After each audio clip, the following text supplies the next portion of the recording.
السلام علیکم دوستو۔ محدث ابن جوزی رحمۃ اللہ علیہ نے ابلیس کی 5 اولادوں اور ان کے کام کو تفصیل کے ساتھ بیان کیا، جو ہم آپ کے سامنے مختصراً بیان کرتے ہیں۔ آپ فرماتے ہیں کہ زین بن مجاہد نے کہا کہ ابلیس کی اولاد میں سے 5 ہیں، جن میں سے ہر ایک کو ایک ایک کام پر جس کا اس نے حکم کیا ہے مقرر کر رکھا ہے، اور وہ یہ ہیں۔ نمبر 1، صبر۔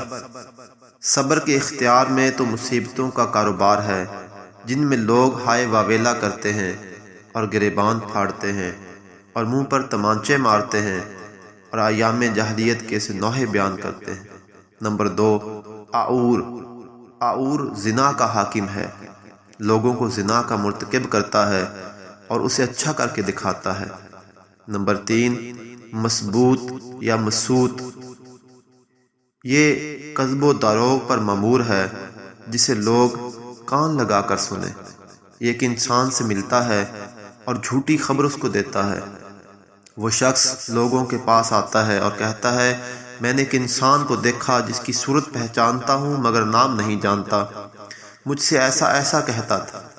نمبر 4، داسم۔ داسم کا کام یہ ہے کہ آدمی کے ساتھ اس کے گھر میں داخل ہوتا ہے اور گھر والوں کے عیب اس کو دکھاتا ہے اور اس کو ان پر غضبناک کرتا ہے۔ نمبر 5، زکمبور۔ زکمبور بازار کا مختار ہے، بازار میں آ کر اپنا جھنڈا گاڑتا ہے اور لوگوں کو گناہ کی طرف چلاتا ہے۔